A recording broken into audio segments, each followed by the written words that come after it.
Hello hi friends, welcome back to SR unlimited comedy. అందరూ ఎలా ఉన్నారు? బాగున్నారా? నేను బాగుంటారని అనుకుంటున్నాను. మీరు బాగుండాలని మనస్ఫూర్తిగా కోరుకుంటున్నాను ఫ్రెండ్స్. లాస్ట్ వీడియో మీరు చూశారు కదా ఫ్రెండ్స్. ఎలా ఉంది ఫ్రెండ్స్? బాగుందని చాలామంది కామెంట్ రూపంలో మాకు తెలియజేశారు. వీడియో చూస్తున్నారు కానీ లైక్ మాత్రం చేయట్లేదు ఫ్రెండ్స్. వీడియో చూసేయండి ఫ్రెండ్స్. ఈరోజు వీడియో చాలా బాగుంటుంది. భార్యాభర్తల మధ్య ఫన్నీ కామెడీ. వీడియో చూసి వెళ్ళిపోకుండా కామెంట్ రూపంలో ఎలా ఉందో మాకు తెలియజేయండి ఫ్రెండ్స్. మీకు ఇంకా ఎలాంటి వీడియోలు కావాలో మాకు కామెంట్ రూపంలో తెలియజేయడం వల్ల మేము అలాంటి వీడియోస్ మీకు అందిస్తాం ఫ్రెండ్స్. వీడియోలోకి వెళ్లే ముందు క్యారెక్టర్స్ పరిచయం చేస్తాను, చూసేయండి ఫ్రెండ్స్. ఇతను రవి, ఇతను చమత్కారమైన భర్త. Hi friends, welcome back to SR unlimited comedy. ఈరోజు వీడియో చాలా బాగుంటుంది, చూసేయండి ఫ్రెండ్స్. ఏం లేదు అలా చూస్తున్నాను. వీళ్ళు వీడియో చూసి సబ్స్క్రైబ్ చేసుకుంటారా లేదా అని చూస్తున్నాను. సబ్స్క్రైబ్ చేసుకుంటారు, ఎందుకంటే వీళ్ళు మనవాళ్ళు కదా. మనవాళ్ళు మనల్ని కాక ఎవరిని సపోర్ట్ చేస్తారు.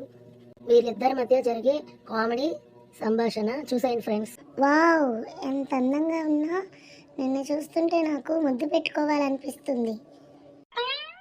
ఆగండి, నేను ఇలా రెడీ అవ్వడానికి నాకు గంట పట్టింది. ఇంకా మేకప్ వేయడానికి ఇంకో గంట పట్టింది. ఇప్పుడు మీరు ముద్దు పెట్టేశారనుకో, నా మేకప్ అంతా పోతుంది. బావా ఏంటి మరదలా? నీకోసం నేను హోటల్ నుండి బిర్యానీ ఆర్డర్ చేశాను. తిని ఎలా ఉందో చెప్పు బావా. మీ అక్క వండినట్టే ఉంది. అవునా? ఏది నేను తింటాను. తిను. ఏమీ బాలేదు. నేను ముందే చెప్పేదా మీ అక్క చేసినట్టే ఉందని. కర్మ, దీన్ని పెళ్లి చేసుకోవడం నా కర్మ. ఒక్క పని సరిగా చేయడం చేత కాదు దీనికి. ఎక్కడే పెట్టేస్తుంది. ఏదో అంటున్నారు. ఏమీ లేదే, నిన్ను పెళ్లి చేసుకోవడం నా కర్మ అంటున్నాను. నాది కూడా సేమ్ ఫీలింగ్. నాకు ఎక్కడెక్కడి నుండో సంబంధాలు వచ్చాయి, కానీ నేను ఎవరిని కాదని నిన్ను పెళ్లి చేసుకున్నాను చూడు. నా చెప్పుతో నేను కొట్టుకోవాలి. నేను నీకు బలి కావాలని రాసి పెట్టుంటే ఎవరు మాత్రం ఏం చేస్తారులే. వచ్చే వారం మా మరిదిది పెళ్లి ఉంది, మీరు తప్పకుండా రావాలి. ఇదిగోండి పెళ్లి కార్డు. ఇదేంటి, పెళ్లి కార్డు మీద 1016 అని రాసి ఉంది? అదా, మొన్న మీ అమ్మాయి పెద్ద మనిషి అయినప్పుడు 1016 చదివించాను. మీరు మర్చిపోతారేమోనని ఇలా కార్డు మీద రాశాను. తప్ప అండి? తప్పే ఉంది. మీరు మళ్ళీ మాకంతే చదివించాలని ఇండైరెక్ట్గా చెప్పినట్టుంది. ఏమండి?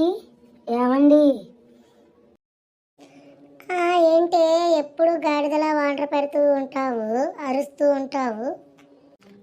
ఏంటి? ఏమీ లేదు. ఏంటలా గట్టిగా పిలుస్తున్నావని అంటున్నాను.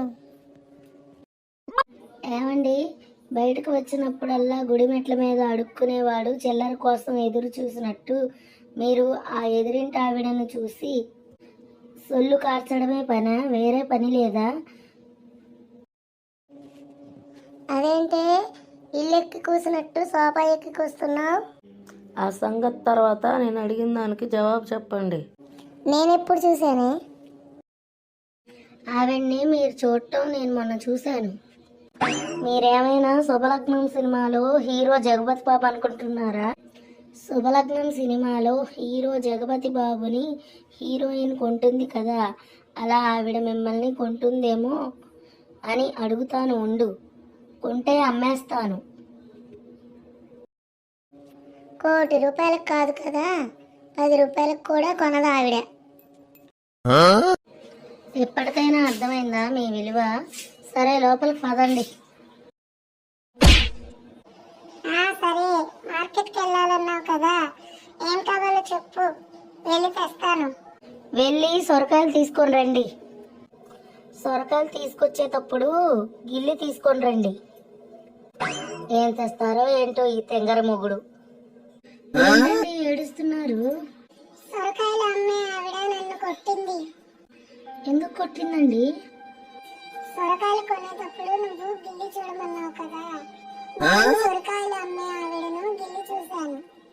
నేను సొరకాయలు కొనేటప్పుడు సొరకాయను గిల్లి చూడమన్నాను, ఆవిడను కాదు. నేను ఆవిడనేమో అనుకున్నాను. లోపలికి పద. పార్ట్ 2 కావాలంటే కామెంట్ చేయండి ఫ్రెండ్స్. బాయ్.